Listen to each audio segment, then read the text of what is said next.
Bem-vindo aqui para mais um vídeo que nós vamos conversar sobre a nossa Bolsa de Valores, algumas notícias interessantes, o mercado que está se recuperando. Hoje uma gravação um pouco diferente, eu estou um pouco mais à vontade também, porque aqui o escritório está sendo reformado, eu já tinha dito, né? Aliás, a gravação está vindo num equipamento aqui diferente. Eu praticamente estou sem iluminação aqui, e mesmo assim a iluminação é uma boa iluminação, só pela abertura da lente, pelo equipamento novo, que caríssimo, aliás, diga-se de passagem, mas pago pelo próprio escritório, pela carteira aberta do canal, e que dá essa qualidade dos vídeos. Aqui está um cheiro de tinta muito forte, né? Então até eu tenho uma irritação um pouco na garganta por causa disso. E aqui atrás, você não consegue ver, mas está sendo preparado ali um chroma key baixo, então ele deve ficar pronto nos próximos dias. E a gente está evoluindo aqui dentro do escritório, né, mostrando aí a eficiência do método que a gente utiliza. Aos pouquinhos a gente vai mudando, melhorando a questão de tecnologia. Mas o que eu vou falar hoje é sobre o mercado que está se recuperando parcialmente, a gente vai dar uma olhada. E últimas notícias da Taesa, que eu acho relevante, principalmente dentro do cenário que se apresenta e do último relatório que nós produzimos aqui no canal. Hoje é dia 5 de dezembro de 2024, agora são 10 para 7 da noite aproximadamente. E é interessante que nessa época do ano, ainda estamos na primavera, mas você pode ver que aqui anoitece bem tarde, vai anoitecer pelas 8 da noite, enquanto que no solstício de verão deve anoitecer pelas 8h30 da noite. Mas hoje, veja, ó, Ibovespa aqui, ó, cotado a 127.857 pontos, subindo 1,4%, na sua máxima teve bem perto dos 128 mil pontos.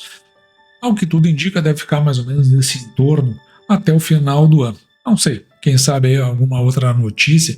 E veja como o mercado ele se movimenta às vezes de um jeito que não está bem de acordo com eventuais expectativas, uma vez que as expectativas são muito imediatas. A semana passada saiu o pacote, ele afundou, gerou um monte de oportunidades, e agora a gente olha para cá, quase tudo aqui em verde, onde com essa subida as oportunidades já saíram do nosso radar. Mas é interessante, hein? Só para a gente ver algumas coisas que acontecem, fazendo com que a gente frequentemente retorne às origens, né? Que é o livro de referência aqui do canal, do Décio Bazin, Faça a Fortuna com Ações, antes que seja tarde. Ou seja, quanto mais cedo você começar, melhor. Esse é o significado desse antes que seja tarde, porque às vezes você pode chegar numa idade e não ter, porque quanto mais velho você fica, que é o meu caso, maior tem que ser os seus aportes. Se você começa mais jovem, menor são os aportes.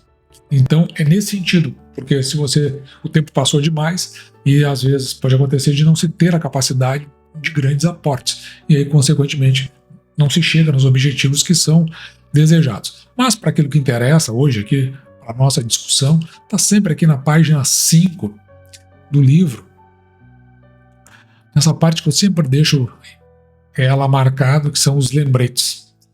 Preços não sobem nem descem na Bolsa de Valores. Eles são ou levantados ou eles são derrubados. Lembra que eu falei isso aí quando a Bolsa tinha se afundado? Então agora esses preços estão sendo levantados. E a gente sempre presta muita atenção a isso, porque dentro de um contexto político, por isso que a gente faz muita leitura política aqui no canal, para a gente entender que muitas questões, elas, não estou dizendo que são, mas às vezes tem um viés ali que pode sugerir uma intencionalidade. A gente navega junto com isso, não concordamos, mas a gente não tem outra alternativa senão navegar junto.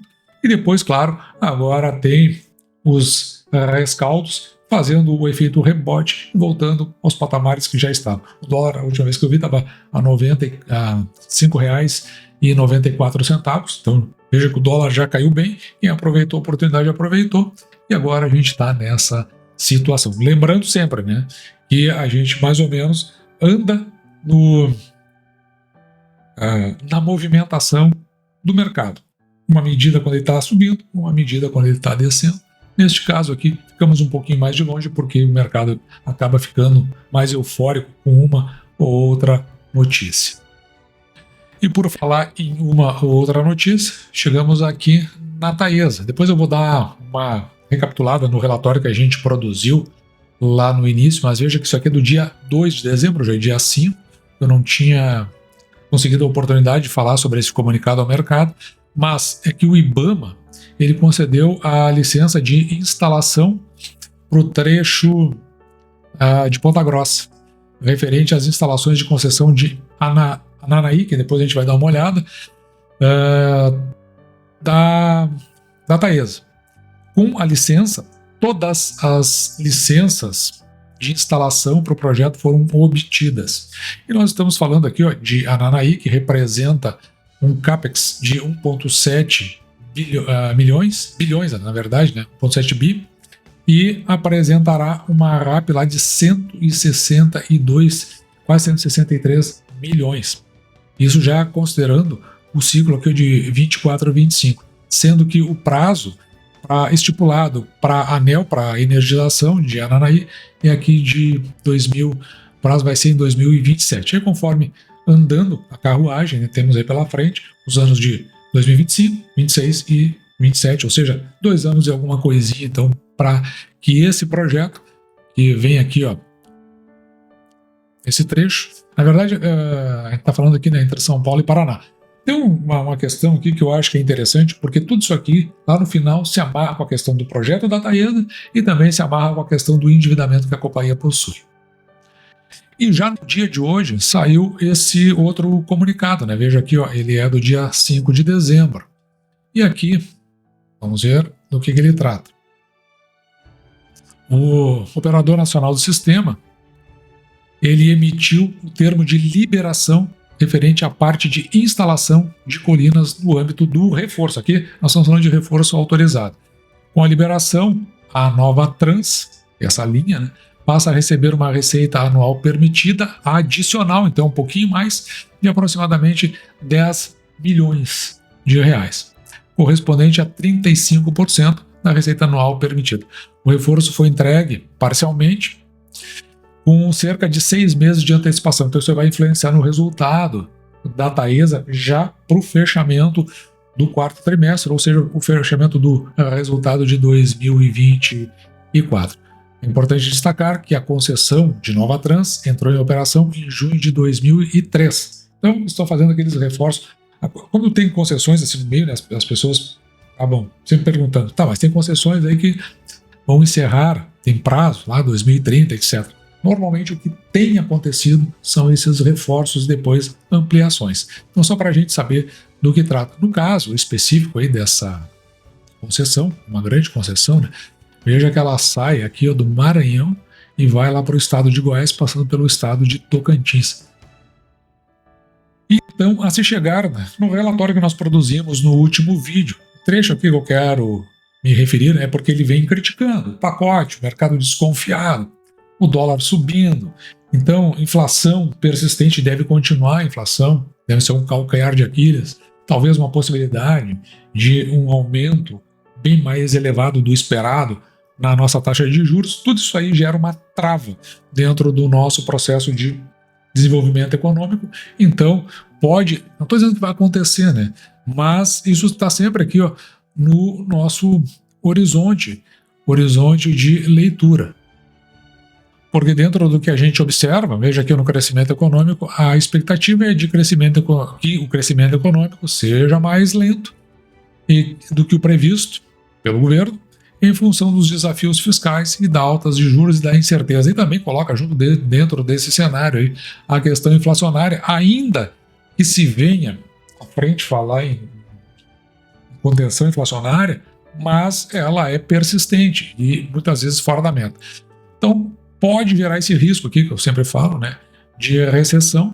Isso já aconteceu, né? Nós entramos em processo recessivo no governo Dilma II, já nos 2 primeiros anos. A combinação da alta de juros, incertezas e ajustes fiscais pode levar a uma desaceleração da economia, que é uma expectativa, e um cenário mais pessimista, inclusive chegando aqui ao ponto de uma recessão. Ainda acho que não é o caso, precisa de um pouquinho mais. Com isso, é que a gente está se referindo, então, desculpa aqui que eu acabei marcando errado, não era ali que eu queria marcar.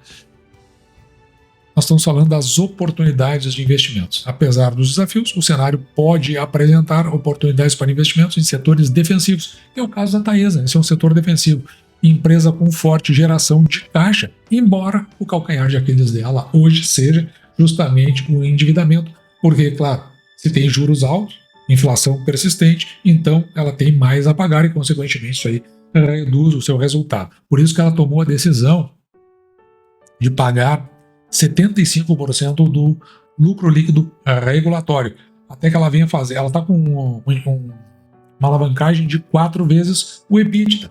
Ou seja, o que quer dizer isso? Que se ela utilizasse todos os seus impostos, né, antes das amortizações, dos juros, das depreciações, ela pagaria essa dívida em 4 anos. Esse é o significado. Mas o que a gente está levando aqui em consideração é que, na realidade, é um endividamento alto, 4 vezes. Porque o mercado aí está acostumado a trabalhar com 2,5, às vezes fica ali perto do 3, que já se considera alto, então 4 imagina. Ela está fazendo essa contenção exatamente para que ela possa reduzir o seu endividamento e até entrar em outros projetos, tendo em vista aí que tem pela frente concessões a serem vencidas, e mesmo que elas sejam renegociadas, vai reduzir a receita anual permitida dela. Então por isso que o pessoal está olhando mais de fora. Com essas informações aí, ela é muito estável, né? Veja que a Thaís, ela nunca cai demais, ela raramente volta lá para os R$10 alto. Ela fechou hoje em R$10,48, então ela está ficando ali entre 11,20. Desculpa, ela fechou em R$11,48, então ela fica ali entre 11,15, 11,20, e esses 11,50 às vezes sobe um pouquinho mais quando o mercado se anima. Mas nesse entorno parece que ela está dentro desse contexto de oportunidade que a gente tem notado aqui nesse relatório. E esse é um vídeo um pouquinho diferente, até porque, né, essas mudanças que a gente faz, a reestruturação, pintura, colocação de chroma key, mudança de tecnologia, né, até acertar essa tecnologia que a gente tem aí na frente. Agora, por exemplo, eu sei que a luz ali de trás está caindo, eu não sei, aparentemente deve abrir mais a objetiva da câmera, o obturador, e deve pegar um pouco mais de iluminação, que foi o que eu programei para essa câmera fazer. Então acredito que deva ter uma boa iluminação também e, consequentemente, claro, né, a gente acaba se dedicando muito mais tempo para essas correções que tem no meio do caminho em termos de tecnologia e acaba não olhando com a profundidade que merece para o mercado. Embora as informações a gente tenha, até preparar esses dados, que vai desde juntar a reportagem, deixar ela em ordem, fazer a sequência necessária, depois treinar 2 vezes para poder falar aqui com você e depois sim gravar e depois editar. Então isso aí toma um tempo considerável e, claro, né, evidentemente que a gente teve que fazer isso aí agora no fechamento do dia. E dito isso, eu espero contar com a sua compreensão, mas também espero que você tenha gostado, porque eu me despeço de você, desejando que você fique com Deus e deixando, como sempre, o meu grande abraço.